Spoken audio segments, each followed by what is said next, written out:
Hi everyone, so after module 22, we'll be moving on to the last module, which is module 23, the socio-emotional development of the intermediate schooler.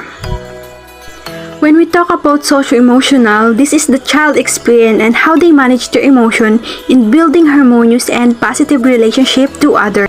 At this stage, students spend less time at home. So kung naalala nyo pa noon kung gaano kayo o kung gaano tayo kalaog tapos mawi lamang kapag sinabing or kapag tinawag na yung pangalan at sinabing makain na.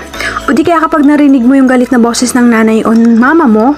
So yun nga, ito yung stage na mas gusto nating i-spend ang oras natin sa labas ng bahay.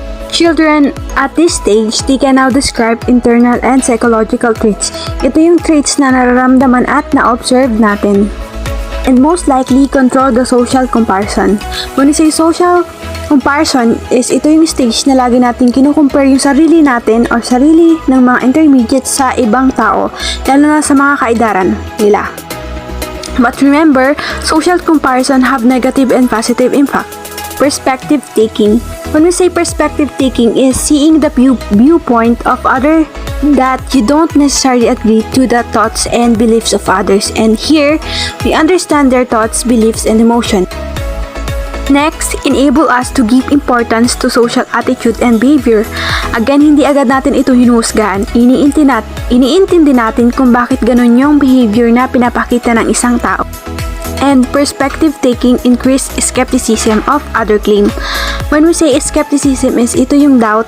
For example, nag-excuse ka sa teacher mo na hindi ka makaka-attend ng online class kasi wala kang load or internet. Pero nakita ng teacher mo na may post ka sa Facebook tapos nag-live ka pa. Dito pumapasok yung skepticism. Doubt na dapat ka ba niyang paniwalaan or hindi. Now, let's play a game. Let's unscramble the words. First word. Define as the ability of the person to make his/her own decisions. What do you think is the right answer? The right answer is autonomy. Second word, defined as the condition of being lower in status or quality than others. What do you think is the answer? The right answer is inferiority. Third word, refers to the concern for people besides self and family that usually develops during middle age. And the answer is generativity. Last word, a state or condition marked by lack of flow, movement, and development. What do you think is the right answer? Or word, the answer is stagnation.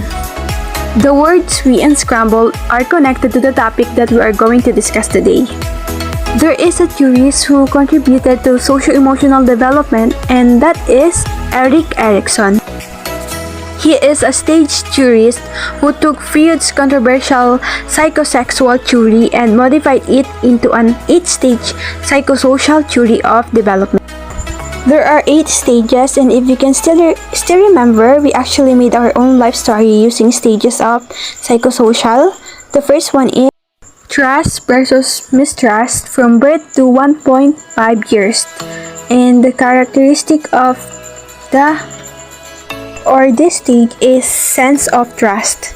Second stage is autonomy versus shame and doubt. Ages 1.5 to 3 years old. Characteristic sense of independence and personal control. Fourth stage is initiative versus guilt. Ages 3 to 6 years old.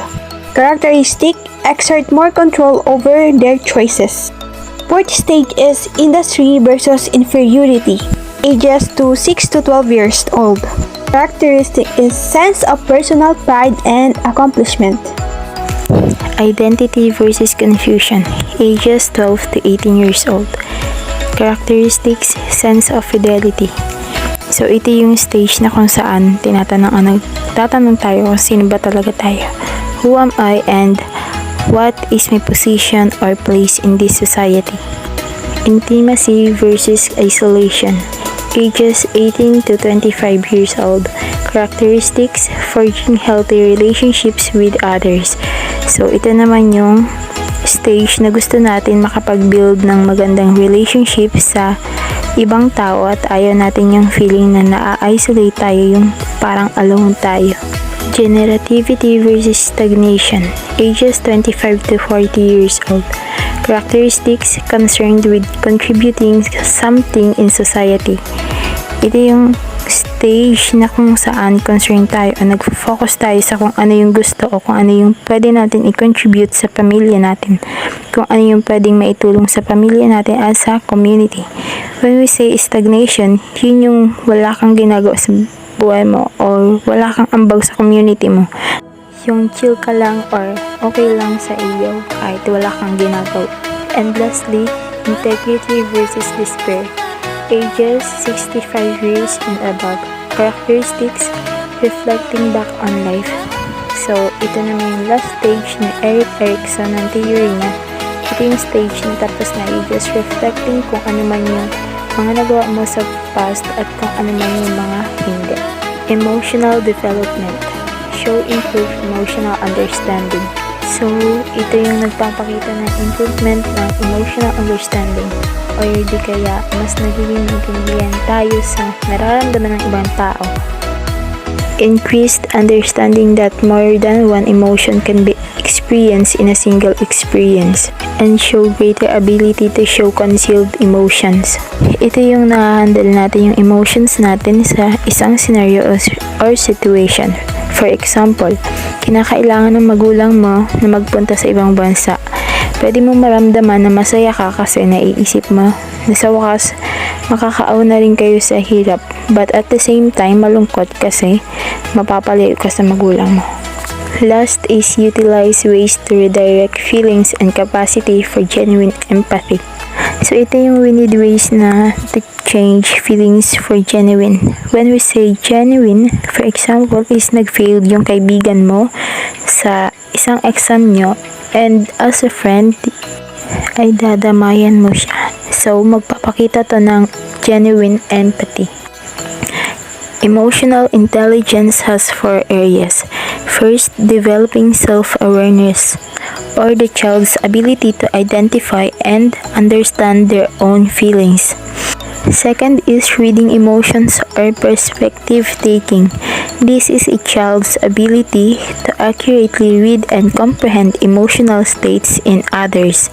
The third is managing emotions or self-control. A child's ability to manage strong emotions in their expressions in a constructive manner. And lastly, handling emotions or resolve problems. Child's ability to regulate one's own behavior, to develop empathy for others, and to establish or maintain relationships. Building friendship. The time they spend in peer interaction increases. The approval of belongingness they receive contribute to the stability of their emotional development. Peer size also increases and less supervisions. As adults prefer to belong to same-sex peer groups. 5 types of peer status. Number 1, popular. 2, average. 3, neglected. 4, rejected. 5, controversials. Popular is frequently nominated as the best friend and the one who is rarely disliked by peers. Average receives an average numbers of positive and negative nominations from peers. Neglected is very seldom nominated as best friend but is not really disliked. Rejected, infrequently nominated as a best friend but one who is also disliked by peers. And last, controversials is frequently nominated as a best friend but at the same time is disliked by peers. Family. A family support is crucial at this stage. If children do not find a supportive family when they find their interests, they can easily frustrated. And last, if families are seen as primary support system, failures and setbacks may become temporary and surmountable.